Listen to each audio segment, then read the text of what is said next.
সেটে ডিরেক্টর শেষ কথা। তারপরে দিন বদলালো, প্রডিউসাররা বলতে শুরু করলেন।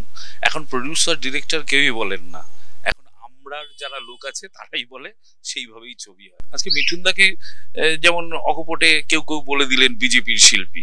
তা মিঠুনদা কি বিজেপির শিল্পী? মিঠুনদা তো মিঠুনদা। নমস্কার, ওঙ্কার বাংলায় আপনাদের স্বাগত। আমি আপনাদের সঙ্গে বিশ্বজিৎ। আর এই মুহূর্তে আমার সঙ্গে রয়েছেন বাংলা সিনেমায় চেনা মুখ, এবং তার একাধিক বই কিন্তু আমরা দেখেছি, তার অভিনয় কিন্তু মুগ্ধ করে দর্শকদের। এই মুহূর্তে আমার সঙ্গে রয়েছেন প্রদীপ ধর। আপনাকে ওঙ্কার ইদানিং একটু হয়তো খারাপ লাগবে বলতে আমায়, ইদানিং কিন্তু আপনার যে অভিনয়, আপনার যে দর্শক রয়েছে তারা কিন্তু দেখতে পাচ্ছে না। কি সমস্যাটা কি বলবেন? দেখুন, ইন্ডাস্ট্রি এখন ভাগ হয়ে গেছে। রাজনৈতিক আমরারা কাজ করছে, ওরারা কাজ করছে না বা করতে দেওয়া হচ্ছে না। এটাই রুটি রুজি মেনেছিলাম, সেটা ভেবেই বাড়ি ছেড়ে এখানে এত বছর যুদ্ধ করে জীবনযাত্রা টিকিয়ে রেখেছি। বাট এই মুহূর্তে প্রায় না, পুরোই অফ। দেখা যাক কি হয়। এবারে আমি বলছি যে টালিগঞ্জে এই যে ওরা, মানে আমরা কারা ওরা কারা, একটু যদি শাসক গোষ্ঠীর আমরা, আর যারা শাসক গোষ্ঠীর তারা ওরা, আমরা ওরার দলে।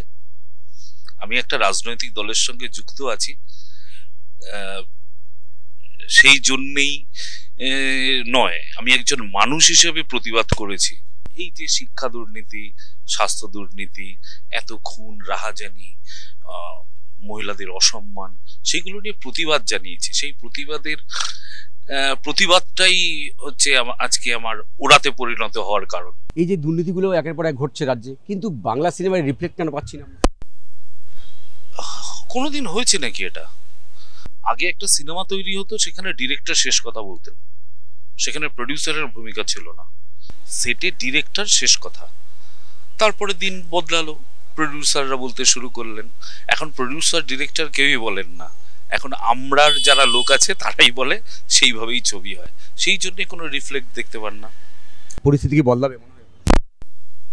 নেপোলিয়নের সাম্রাজ্য শেষ হয়েছিল, মুঘল সাম্রাজ্যও শেষ হয়েছে। এরকম প্রচুর সাম্রাজ্য শেষ হয়ে আজকে আমরা এখানে দাঁড়িয়ে আছি। সুতরাং আগামীতে কি হবে সেটা তো আগামীই বলবে। তবে কোনো কিছু স্থায়ী নয়। আজকে আছি, কালকে আমি থাকবো না, এটা খুব স্বাভাবিক।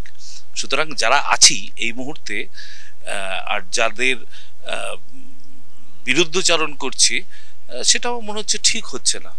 মানে সেই অমানবিক একটা রাজনীতি চলছে, যেটার কোনো প্রয়োজন নেই। যদি আপনার কথা ধরে নিই, আমি রুদ্রনীল ঘোষ কিন্তু বিজেপি করেন, একজন নেতা, উনি বিজেপি করেন, কিন্তু উনি তো বই রিলিজ হচ্ছে। ছবিগুলো অনেক আগে করা, এই ছবিগুলো এখন শুটিং নয়, সেই আগের ছবিগুলো এখন রিলিজ করছে। তাও তো দেখছেন রিলিজ হতে কত সমস্যা। সম্মানে দেখলাম চন্দন সেন, তিনি তো বামপন্থী মানুষ। দেখুন, বামপন্থীকে এখন বিরোধী দলের মধ্যে ধরছে না তো কেউ, সেই কারণেই তাদেরকে গুরুত্ব দিচ্ছে না। আর চন্দনবাবুকে যদি কোনো রাজনৈতিক দলের মধ্যে ঠেলে দেওয়া হয়, তাহলে সেটা অন্যায় করা হবে। প্রথম হচ্ছে, আমরা প্রত্যেকেই শিল্পী, তারপর আমরা কোনো একটা রাজনীতিকে সমর্থন করি বা তার মতাদর্শকে সাপোর্ট করি, কিন্তু একজন প্রথমে তো শিল্পী। আজকে মিঠুনদাকে যেমন অকপটে কেউ কেউ বলে দিলেন বিজেপির শিল্পী। তা মিঠুনদা কি বিজেপির শিল্পী? মিঠুনদা তো মিঠুনদা।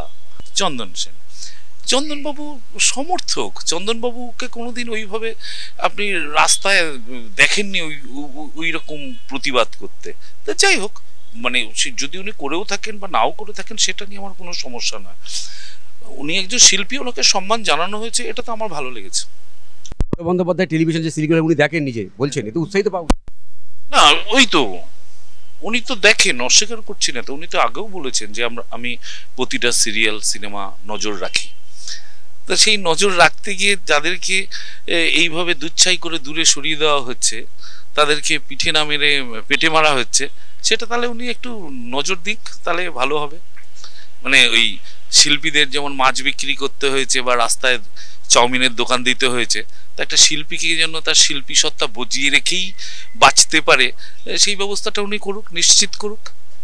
সিনেমার সবচেয়ে আপনার প্রিয় বা ভালো অভিনেতা বা নায়ক বলে কার? মানে সিনেমার কথা বলছেন না সিরিয়াল? সিনেমা না দেখুন, পার্টিকুলার একটা নাম বললে তো হবে না। যারা অভিনয় করছেন, দেব, জিৎ দা, মিঠুন দা, প্রত্যেকেই অসাধারণ। কাকে ছেড়ে কার নাম করব? কিন্তু কোন ছবিটা দাঁড়াবে, কোন ছবিটা দাঁড়াবে না, এটা নিয়ে তো মানে দর্শক ঠিক করবে। অভিনেতা তারা ক্রমশ নেতা হয়ে যাচ্ছেন, এটা কি আপনি সমর্থন? দেখুন, অভিনেতা হলে যে সে রাজনীতি করতে পারবে না এরকম তো কোনো বাধা নেই। তো সুতরাং কারোর যদি ইচ্ছা থাকে বা তার মধ্যে সেই কোয়ালিটি থাকে, অবশ্যই তিনি করতে পারেন, তাতে কোনো বাধা নেই। সব সেক্টরের মানুষের জন্যই রাজনীতি করা উচিত আমার মনে হয়। আমার মনে হয় প্রত্যেকটা মানুষেরই রাজনীতি নিয়ে একটু সেন্স থাকা দরকার। যে আপনি কি এই যে সমস্যাটা পড়েছেন এটা নিয়ে কোনো কারোর সাথে আমি যাদের যাদের সঙ্গে আলোচনা করেছি, আমি নাম বলছি না, কিন্তু নাম বলছি না, কিন্তু প্রত্যেকেই অস্বীকার করে গেছেন যে বিষয়টা এরকমটি নয়। কিন্তু এই কিছুদিন আগে আমি বুঝতে পারলাম, তুমি এরকম বলো, তোমার হবে না। আমি বেশ, তাহলে গায়ে লেগেছে, তাহলে আমি ঠিক আছে। তো এগুলোকে আর গুরুত্ব দিচ্ছি না, গুরুত্ব দিচ্ছি না। দেখুন, ওপরওয়ালা পাঠিয়েছে, ওপরওয়ালাই আবার নিয়ে যাবে। তার মাঝখানে যা খেলা হবে উনিই খেলাবেন, ঠিক আছে? সব হিসেব আমরা যতটা না করি তার থেকে বেশি হিসেব ওপরওয়ালা করেন, উনি করবেন। অসংখ্য ধন্যবাদ সময় দেওয়ার জন্য। টালিগঞ্জে যে একটা মেরুকরণ আমরা ওরা যেটা রয়েছে, তার কিন্তু শিকার হচ্ছেন অনেক অভিনেতা অভিনেত্রী। এই অভিযোগটা কিন্তু প্রায় আসে সামনে। আমরা কথা বলছিলাম অভিনেতা প্রদীপ ধরের সঙ্গে, তিনি স্পষ্ট সেটা বললেন যে এই মেরুকরণটা কিন্তু টালিগঞ্জে রয়েছে। ক্যামেরা রবি দত্তের সঙ্গে বিশ্বজিৎ হালদার, ওঙ্কার বাংলা।